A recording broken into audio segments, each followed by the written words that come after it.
Hello students, welcome back to my channel Star Circle of Commerce.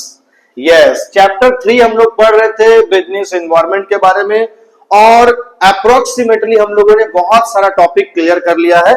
जैसे कि सबसे पहला हमारा जो था meaning, character, importance, classification, elements and the main and important topic liberalisation, globalisation and privatisation. ये तीन टॉपिक जो है हमारा बचा हुआ है, जो कि बहुत ही इंपॉर्टेंट है और उसका मीनिंग एंड डेफिनेशन का चांसेस एग्जाम में बहुत होता है कि वो आ ही जाए। तो आप आज का जो हमारा टॉपिक है उसको प्रॉपर तरीके से ध्यान दें और समझे कि लिबरलाइजेशन, ग्लोबलाइजेशन और जो प्राइवेटाइजेशन है उसका क्या मतलब होता है और वो हम कैसे लिखेंगे अपने एग्जाम में। सबसे पहला बात आता है, हम लोग डिस्कस करेंगे लिबरलाइजेशन पे। जैसे कि मैं आपको बताना चाहता हूं, liberalisation means removing the reducing government restriction and control over the economic activity. It allows private businesses more freedom to operate, trade and grow with favor rules and regulation. अगर आप लिबरलाइजेशन के साथ चलते हैं तो गवर्नमेंट के बहुत सारे रूल्स एंड रेगुलेशन से आप बच सकते हो और बिजनेस को बहुत आसानी से आप स्टेबल करके चला सकते हैं, स्टार्ट कर सकते हैं। तो लिबरलाइजेशन का मतलब यही होता है जिसमें गवर्नमेंट के बहुत सारे रूल्स और पॉलिसीज से आप बच सकते हैं, लेकिन वो लीगल तरीके से बचना। ऐसा नहीं कि गवर्नमेंट ने कोई पॉलिसी बनाया और आप इलीगल तरीके से बचने की कोशिश कर रहे हैं, नहीं, ऐसा नहीं होगा। जो लीगल बात हो, जैसे एग्जांपल के तौर पर before liberalisation a company need many licence from the government to start a factory. पहले जो है बिना लिबरलाइजेशन के काम होता था, उस वक्त कंपनीज को जो है ना बहुत सारी लाइसेंस की जरूरत पड़ती थी, बट आज के दिनों में ऐसा नहीं होता है। ठीक है, after liberalisation the government remove licence requirement in many sector, so company could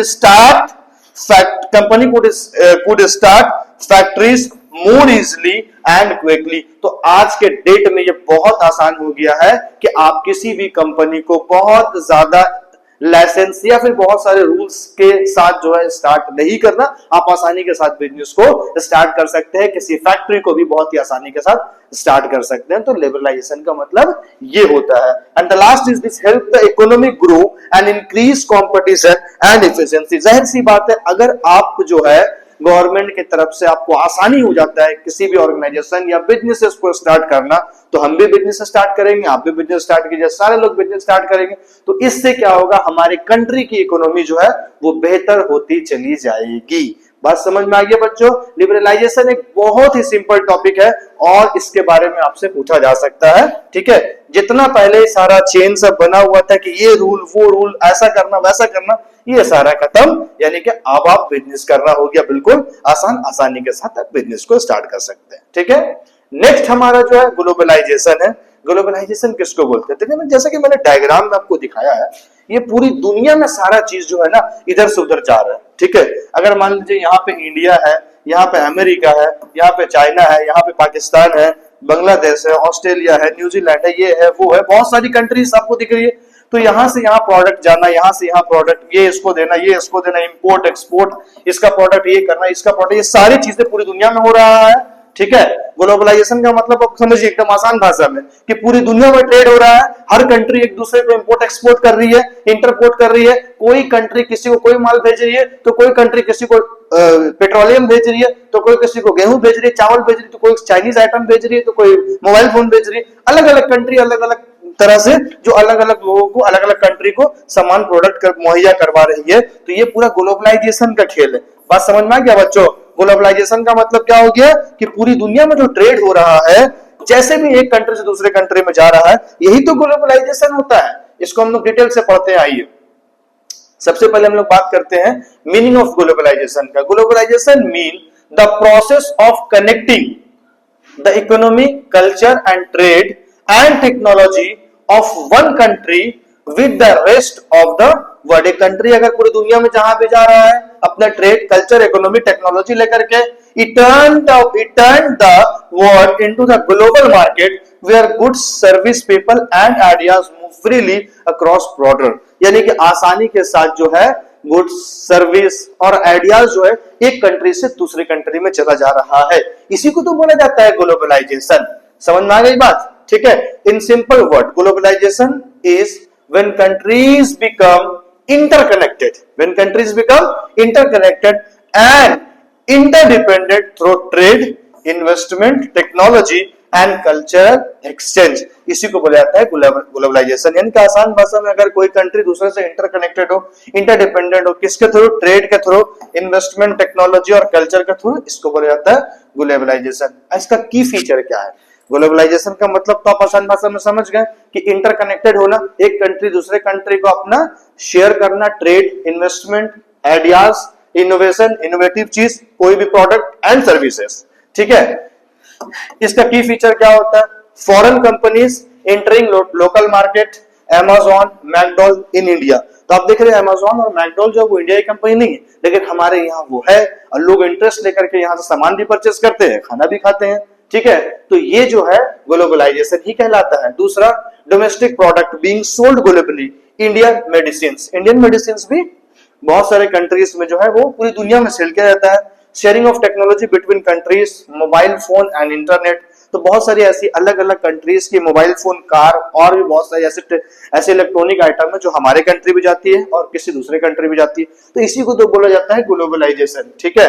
example के तौर पर, व्हेन एप्पल मैन्युफैक्चर और sell phone in India, it's an example of globalisation. देखिए एप्पल फोन का जो मैन्युफैक्चरिंग हो रहा है, अगर इंडिया में हो रहा है और सेल हो रहा है या किसी भी कंट्री में सेल हो रहा है, जो कंट्री बनाती है, जिस कंट्री ने उसको इन्वेंट किया है, उसके अलावा दूसरे कंट्री में जा रही है, तो उसको बोला जाता है globalisation. Similarly when Tata Motors export car to other countries, that also globalisation. Tata Motors तो हमारी टाटा कंपनी की, हमारी इंडियन कंपनी है, ठीक है, बट ये क्या कर रही है? पूरी दुनिया में हर जगह पे जा रहा है ये हमारा सामान, तो यही कहलाता है आपका ग्लोबलाइजेशन। तो समझ में आ गई बच्चों?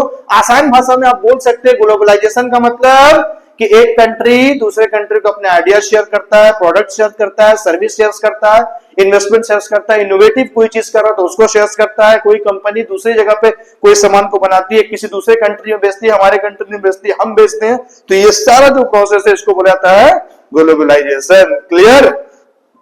चलिए आगे चलते हैं।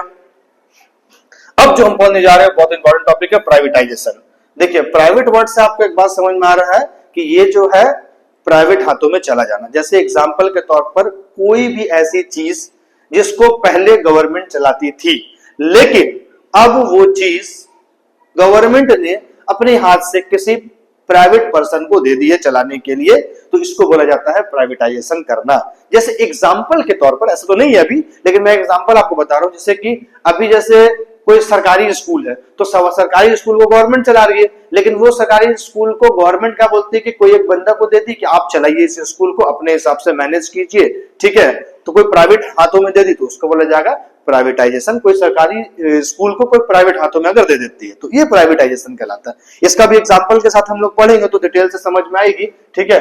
Privatisation means when the government transfer ownership और control of a public government own company और एसेट्स टू प्राइवेट इंडिविजुअल और कंपनीज, यानी कि गवर्नमेंट अपना जिस पर कंट्रोल था उसको ट्रांसफर कर दे रही है पब्लिक को या इंडिविजुअल किसी कंपनी को, उसको बोला जाता है privatisation. In simple word, selling of handing over government businesses to private hand, privatisation मतलब अपने हाथ से जो सामान आप सेल कर रहे थे अब वो प्राइवेट हाथ से बिक रहा है। एग्जांपल के तौर पर बहुत ही सिंपल सा एग्जांपल दिया गया है, when the Indian government sold Air India to the Tata Group, it was privatization। पहले एयर इंडिया जो है वो इंडियन गवर्नमेंट के हाथ में था, लेकिन आज के इस डेट में प्राइवेटाइजेशन कैसे हो गया है, यानी कि अब एयर इंडिया जो है वो किसके हाथ में चला गया? टाटा ग्रुप के हाथ में चला गया है, तो इसको बोला जाएगा प्राइवेटाइजेशन। तो ये प्राइवेटाइजेशन कहलाता है।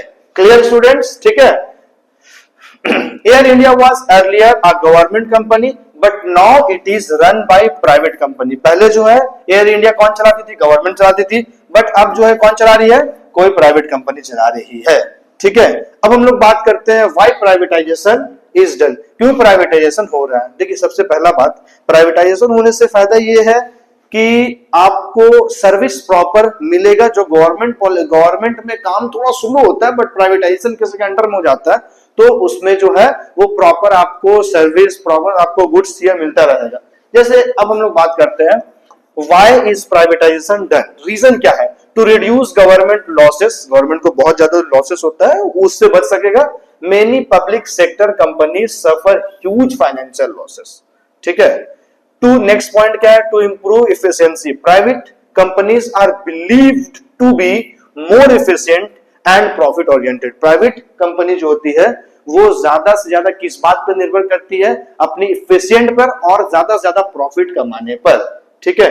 थर्ड नंबर पे, to reduce government burden, managing too many companies is costly and difficult. बहुत सारे गवर्नमेंट कंपनी के लिए जो है वो मैनेज करना किसी भी सेक्टर को बहुत मुश्किल होता है, इसी के लिए वो प्राइवेटाइजेशन कर देते हैं, जिससे कि प्राइवेट आसानी से जो है उसको मैनेज कर सके, ठीक है। नेक्स्ट है to raise fund, selling government companies bringing money to the government, and the last to encourage private investment, it help boost the private sector and competition. और दूसरी बात क्या है कि प्राइवेट सेक्टर को बढ़ाना भी जो है ये एक इंपॉर्टेंट मकसद होता है किसका, गवर्नमेंट का, इसीलिए प्राइवेटाइजेशन किया जाता है। तो आप इस चीज को समझिए, गवर्नमेंट ने अपना जो है कंट्रोल किसी प्राइवेट हाथों पे दे दिया है। तो स्टूडेंट्स, ये आपका रहा लास्ट टॉपिक, इस बात को आप ध्यान रखें। इस पर अगर कोई भी डाउट्स आपको आता है तो आप प्रॉपर हमें कमेंट कीजिए, और साथ ही साथ ये डिटेल से बताइए कहां पे आपको कंफ्यूजन है। तो आपकी कंफ्यूजन को zero to basic to advance पूरा कंप्लीट सॉल्व किया जाएगा। तब तक के लिए थैंक यू सो मच, और सब्सक्राइब करना ना भूले मेरे बच्चों, क्योंकि सब्सक्राइब करेंगे तो आपको कंटिन्यूअसली वीडियो मिलता रहेगा। Okay, thank you so much, thank you.